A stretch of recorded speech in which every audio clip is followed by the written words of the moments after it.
Hello everyone, कैसे हैं आप सब। वेलकम टू टिकोर ब्रेन।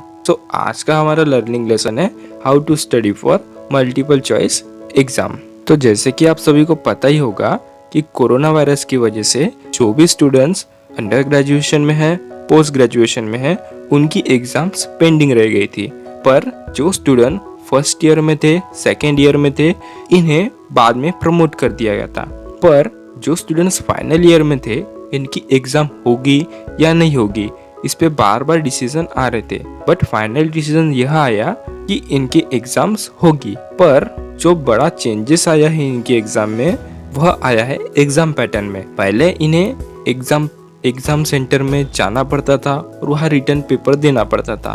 पर कोरोना वायरस की वजह से जो इनके एग्जाम पैटर्न में चेंजेस आया है वह यह है कि इन्हें जो एग्जाम देना है वो MCQ पैटर्न में देना है। मीन्स पहले जो हम कंसेप्ट समझते थे उसे हम अपने ओन वर्ड में लिख पाते थे, पर अभी ऐसा नहीं होगा। जो हमें क्वेश्चन दिया है उसे एनालाइज करना पड़ेगा और जितने भी ऑप्शन होंगे उसमें से एक राइट आंसर हमें ढूंढकर टिक करना होगा।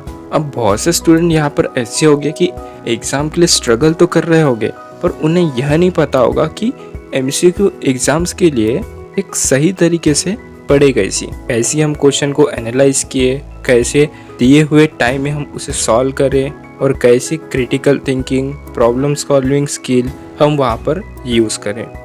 तो आज के इस वीडियो में हम जानेंगे वह कौन सी बेस्ट टेक्निक है, मेथड है आप अपने मल्टीपल चॉइस एग्ज़ाम की प्रिपरेशन करते वक्त यूज़ कर सकते हो और एक अच्छे हाई मार्क्स ला सकते हो। तो वीडियो को एंड तक देखना, बिल्कुल भी मत स्किप करना। So without wasting time, ready, study, go। तो देखिए गाइस, आज के इस लर्निंग लेसन में मल्टीपल चॉइस एग्जाम के लिए कैसे प्रिपेयर करें, इसे हम 9 बेस्ट इजी मेथड में जानेंगे। और अगर आप इन 9 मेथड को फॉलो करते हो तो आपको गारंटीड हाई मार्क्स स्कोर करने से कोई नहीं रोक सकता। तो हमारी सब में फर्स्ट मेथड होगी मेमोराइजिंग की information. Means start by reading और rewriting your notes over and over again. तो देखिए गाइस, आपको इस मेथड में क्या करना है, आपने जो भी स्टडी किया है उसे बार बार रिफ्रेश करना है। मीन्स बार बार उसे रिवाइज करना है। और आप रिवाइज कैसे करोगे, उसे लाउडली रीड करोगे और राइट करोगे अपने खुद के वर्ड में। और इससे क्या होगा, आपने जो भी स्टडी किया होगा वह स्ट्रॉन्ग होते जाएगा। मीन्स अगर उससे रिलेटेड अगर कोई भी क्वेश्चन आता है तो आपको वह जल्दी रिकॉल होने में बहुत हेल्प करेगा। इसलिए गो स्लो और कभी स्कीमिंग नहीं करना है आपको, नहीं तो आप इम्पोर्टेंट पार्ट मिस कर सकते हो। सेकंड हमारी मेथड है राइट इन डिफरेंट फॉर्मेट। अब हमें डिफरेंट फॉर्मेट में क्यों लिखना चाहिए, तो देखिए, अगर आप जो भी लर्न करते हो, अगर आप उसे डिफरेंट फॉर्मेट में लिखने की कोशिश करते हो, जैसे कि आपने जो भी स्टडी किया उसे फ्लो चार्ट में लिखिए, उसे एक फार्मूले में कन्वर्ट करने की कोशिश कीजिए और उसे आप एक स्टोरी टेलिंग में भी लिख सकते हो। तो इससे क्या होगा, आपकी इससे लर्निंग एबिलिटी है वो इंक्रीज होते जाएगी। और यह मेथड फर्स्ट वाली मेथड से कनेक्ट है, क्योंकि आप इसमें भी आपकी इंफॉर्मेशन को बार बार रिकॉल कर सकते हो। और MCQ एग्जाम में रिकॉलिंग जो है ना, वो एक तरीके से बहुत ज़रूरी होती है। थर्ड हमारी मेथड है create acronyms to help you memorise names and concepts.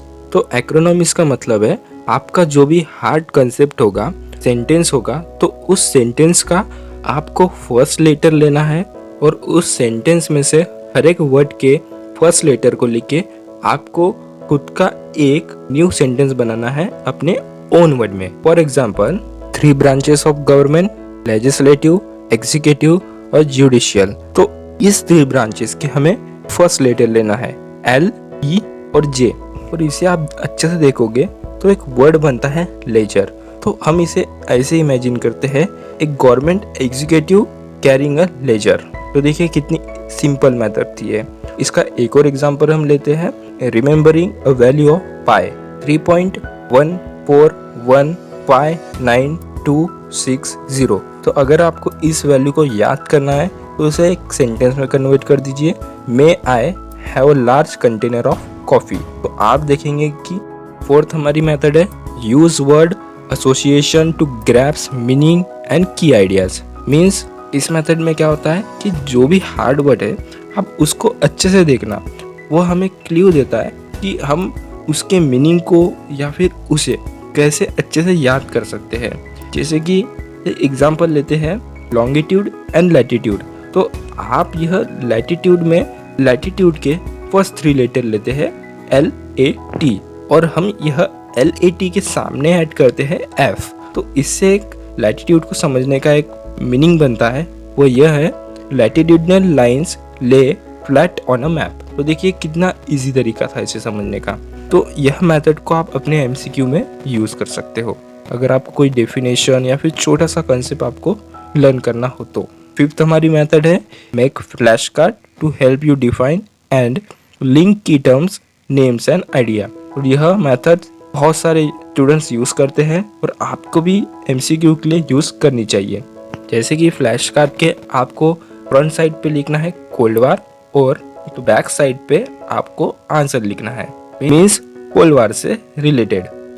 6th हमारी मेथड है come up with short rhymes to remember और मेमोराइज इंपॉर्टेंट इंफॉर्मेशन। तो यह मेथड तब काम आती है जब आपको 90% श्योर हो कि यह आंसर आपके एग्जाम में आ सकता है। तो आपका जो भी क्वेश्चन हो और उसका आंसर हो तो आप उसका एक राइमिंग बना लीजिए और उसे अच्छे से याद कर लीजिए।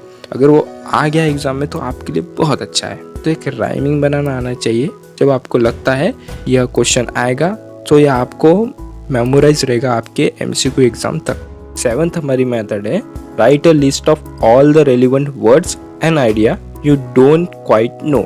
मीन्स इसमें क्या करना है, आपने जिस भी टॉपिक की स्टडी कंप्लीट कर ली है तो आपको रिवाइज करते टाइम उस टॉपिक को आपके पेज के मिडल में लिखना है और उस टॉपिक से आपको जो भी याद आ रहा है, आपने जो भी लर्निंग किया है उससे रिलेटेड आपको उस पेजेस पे लिखते रहना है।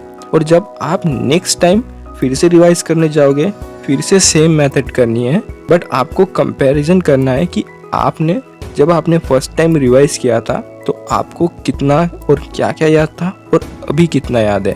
तो इससे आप अपने टॉपिक में स्ट्रांग होते जाओगे और आपने जो जो मिस किया है वो आपको रिकवरी हो सकती है।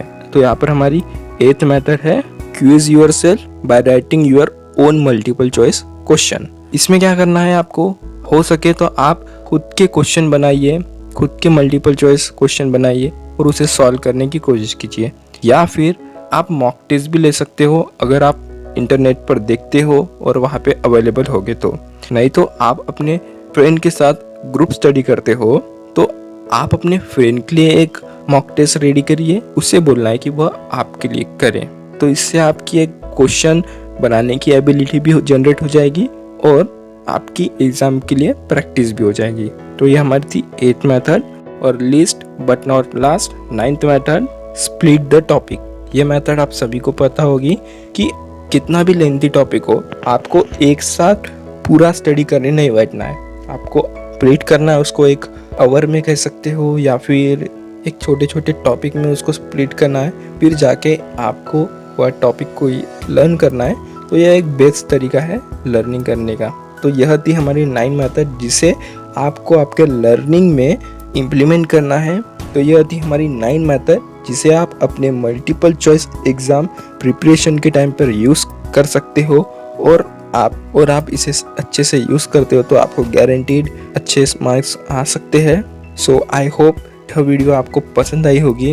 अगर आपके कुछ भी डाउट है, क्वेश्चन है तो आप कमेंट करके बता सकते हैं या फिर इंस्टाग्राम पे मैसेज कर सकते हैं। तो तब तक के लिए goodbye, all the best and best wishes from us for your successful future and your exam.